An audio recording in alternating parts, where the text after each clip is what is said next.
Bible గ్రంథంలో ప్రత్యక్ష గుడారంలో ఉంచబడిన సువర్ణ దీప వృక్షానికి మరియు బైబిల్లో ఉన్న 66 గ్రంథాలకు మధ్య ఉన్న సంఖ్యాపరమైన లెక్క అత్యంత ఆసక్తికరమైన దైవిక మర్మం.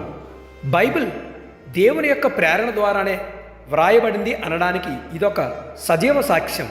నిర్గమకాండం 25వ అధ్యాయంలో దేవుడు మోషేకు ఇచ్చిన డిజైన్ ప్రకారం దీపవృక్షం యొక్క నిర్మాణం మరియు బైబిల్ గ్రంథాల సంఖ్య ఎలా సరిగ్గా సరిపోతుందో చూద్దాం. దేవుని ఆజ్ఞ ప్రకారం దీపవృక్షానికి ఒక మధ్యకాండము మరియు దానికి ఇరువైపులా 6 కొమ్మలు ఉంటాయి. మొత్తం కలిసి 7 ప్రదీపములు వెలుగుతూ ఉంటాయి. నిర్గమకాండం 25వ అధ్యాయం 31 నుంచి 32. ఇరువైపులా కొమ్మల విభజన మధ్యకాండానికి ఒకవైపు 3 కొమ్మలు, మరొక వైపు 3 కొమ్మలు ఉంటాయి.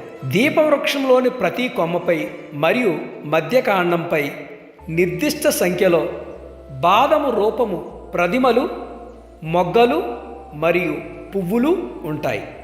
ఈ మూడింటిని కలిపి అలంకార భాగాలు అంటారు. ప్రతి కొమ్మపై 3 ప్రతిమలు, 3 మొగ్గలు, 3 పువ్వులు ఉంటాయి. ఇవన్నీ కలిపితే 9 అలంకార భాగాలు.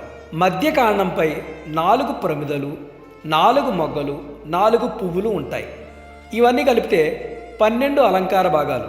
ఇప్పుడు మొత్తం లెక్క వేసి చూస్తే 6 కొమ్మలపై మొత్తం భాగాలు అంటే 6 × 9 54. మధ్యకాండంపై మొత్తం భాగాలు 12. దీపవృక్షంలోని మొత్తం అలంకార భాగాల సంఖ్య 54 + 12 కలిపితే 66 వస్తుంది. బైబిల్ గ్రంథం 2 ప్రధాన భాగాలుగా విభజించబడింది. పాత నిబంధన 39 పుస్తకాలు, కొత్త నిబంధన 27 పుస్తకాలు. ఈ విభజన కూడా దీపవృక్షంలో అద్భుతంగా కనిపిస్తుంది. పాత నిబంధన లెక్క 39 పుస్తకాలు. దీపవృక్షానికి ఒకవైపు ఉన్న 3 కొమ్మలు మరియు మధ్యకాండములు కలిపి చూస్తే ఈ లెక్క వస్తుంది. 3 కొమ్మలపై ఉన్న భాగాలు 3 × 9 27. మధ్యకాండంపై ఉన్న భాగాలు 12. మొత్తం కూడిక 27 + 12 39 పాత నిబంధన పుస్తకాల సంఖ్య సరిపోతుంది. కొత్త నిబంధన లెక్క 27 పుస్తకాలు. దీపవృక్షానికి రెండవ వైపు మిగిలి ఉన్న 3 కొమ్మల లెక్కను చూస్తే 3 కొమ్మలపై ఉన్న భాగాలు 3 × 9 అంటే 27 పుస్తకాల సంఖ్య సరిపోతుంది. బైబిల్ పుస్తకాలను వాటి రకాలను బట్టి యూదా పండితులు, క్రైస్తవ పండితులు 5 విభాగాలుగా విభజిస్తారు. దీపవృక్షంలోని 3+1+3 నిర్మాణం దీనికి కూడా అర్థం పడుతుంది. మొదటి 3 కొమ్మలు పాత నిబంధనలో విభాగాలు. ధర్మశాస్త్రంలో గ్రంథాలు 5 పుస్తకాలు, చరిత్ర గ్రంథాలు 12 పుస్తకాలు, కావ్య గ్రంథాలు 5 పుస్తకాలు. 5 + 12 + 5 22 పుస్తకాలు. మిగిలిన 17 ప్రవక్తల గ్రంథాలు మధ్యకాండంతో ముడిపడి ఉంటాయి. మధ్యకాండం ఇది యేసుక్రీస్తు ప్రభువారికి ప్రతీక. కొత్త నిబంధన మరియు పాత నిబంధనను కలిపే కేంద్ర బిందువు. చివరి 3 కొమ్మలు కొత్త నిబంధనలోని విభాగాలు. సువార్తలు మరియు అపోస్తుల కార్యములు 5 పుస్తకాలు, పౌలు పత్రికలు 14 పుస్తకాలు, సామాన్య పత్రికలు, ప్రకటన గ్రంథం 8 పుస్తకాలు. 5 + 14 + 8 27 పుస్తకాలు సరిపోతుంది.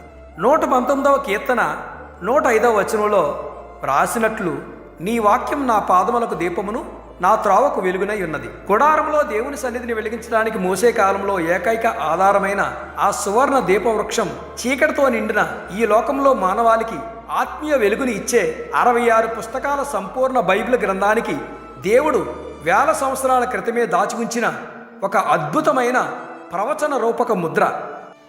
ఈ వీడియో మీకు నచ్చితే లైక్ చేయండి, సబ్స్క్రైబ్ చేయండి, మరికొంతమందికి ఫార్వర్డ్ చేయండి. Thank you. God bless you all.